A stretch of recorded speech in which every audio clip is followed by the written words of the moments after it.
สุดท้ายบางคนออกนี้ประเทศบอทไงนี้จมในเยี่ยมปีกาเชียลานที่ท้ายสารขยมบันเทอร์วิดโอเชียลานคือมีนองโอนกอดมีนจังหวะเชิญไอ้ก็โดยเชี่ยวชาญมาสู้ขยมจังเปียปอนจมวยในปัญหาเชียลานจังไงไอ้ประเทศบอทไงนี้ขยมมีนมวยจมน้อยใจเลยดอกการมองคนออกนี้สมโนสู้ทาตาយើងអាចយករថយន្តទៅឈៀកបានដែរទេបើសិនជាយើងបាត់នៅក្រដាសវិញ្ញាបានបាត់ត្រួតពិនិត្យលក្ខណៈបច្ចេកទេសយន្តយន្តហៅកាត់ឈៀកនេះអញ្ចឹងបើសិនជាបងប្អូនបាត់នៅក្រដាសឈៀកឬក៏ភាសាបច្ចេកទេសគេហៅថាវិញ្ញាបានបាត់ត្រួតពិនិត្យលក្ខណៈបច្ចេកទេសយន្តយន្តបើសិនជាបងប្អូនបាត់អាចយករថយន្តឈៀកបានដែរទេអញ្ចឹងមុននឹងយើងចូលទៅកាន់វីដេអូរបស់យើងខ្ញុំរំលឹកទៅកាន់វីដេអូចានតិចដែលខ្ញុំបានធ្វើវីដេអូពាក់ព័ន្ធជាមួយនឹងការយករថយន្តទៅឈៀកនោះតើត្រូវការឯកសារអ្វីខ្លះហើយមានទីតាំងនៅឯណាអញ្ចឹងជាទូទៅសម្រាប់បងប្អូនដែលទិញរថយន្តថ្មី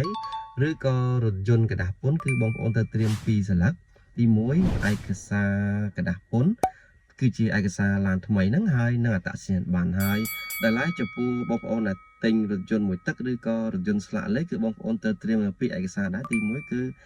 កាពីឡានហើយនឹងឯកសារกระดาษឈៀកនេះចឹងបងប្អូនមានតែ2សន្លឹកទៅគឺបងប្អូនអាចយករថយន្តទៅឈៀកបានហើយទាំងឡានមកទឹកឬក៏ឡានស្លាកលេខហ្នឹងហើយនឹងឡានថ្មីឬក៏ឡានកระดาษពុនហ្នឹងដល់ឡែកនៅក្នុងវីដេអូនេះខ្ញុំនឹងឆ្លើយសំណួរទៅកាន់បងប្អូនម្នាក់ដែលគាត់បានសួរខ្ញុំក៏ដូចជាឆាតមកសួរថានៅពេលណាដែលយើងបាត់នៅกระดาษឈៀកនេះតែយើងអាចយករថយន្តយើងអាចយករថយន្តទៅឈៀកបានដែរទេអញ្ចឹងនៅក្នុងវីដេអូនេះខ្ញុំមកចែកម្លែកទៅកាន់បងប្អូនទាំងអស់គ្នាឲ្យស្រួលមែនតើគឺមិនពិបាកទេអញ្ចឹងខ្ញុំមកបង្ហាញបើសិនបើយើងបាត់នៅกระดาษឈៀកនេះគឺបងប្អូនមានចុងសន្លឹកឈៀកដល់ពេលដែលយើងនេះចុងសន្លឹកហ្នឹងគឺគេបិទនៅកញ្ចក់ឡានខាងមុខគឺបិទនៅកញ្ចក់ឡានខាងមុខខាងស្ដាំបងប្អូនអាចបកនៅกระดาษចុងសន្លឹកឈៀកហ្នឹងមកហើយនឹងបូកជាមួយនឹងកាត់ពីឡានបងប្អូនអាចយកឡានទៅឈៀកបានហើយអញ្ចឹងងាយស្រួលទេសម្រាប់បងប្អូនដែលមានរថយន្ត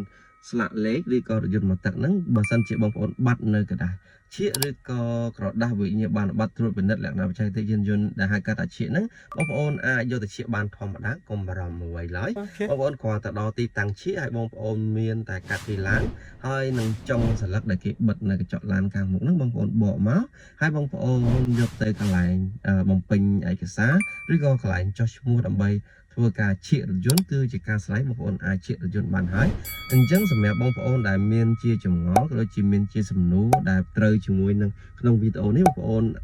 អាចមើលវីដេអូនេះហើយក៏ជាចម្លើយដល់បងប្អូនផងដែរខ្ញុំសូមសង្ខេបមកវិញសម្រាប់បងប្អូនដែលបាត់នៅกระดาษឈៀកនេះឬក៏បាត់ក្រដាសវិញ្ញាបនបត្រត្រួតពិនិត្យលក្ខណៈបច្ចេកទេសយន្តយន្តហ្នឹងបងប្អូនអាចទៅឈៀកបានធម្មតា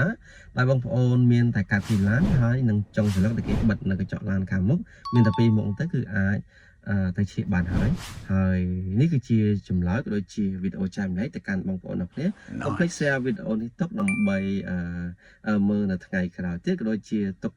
បង្ហាញដល់បងប្អូនយើងណាដែលគាត់បានជួបបញ្ហានេះដូចគ្នាអញ្ចឹងសង្ឃឹមថាជាចម្លើយទៅកាន់បងប្អូនទាំងអស់គ្នា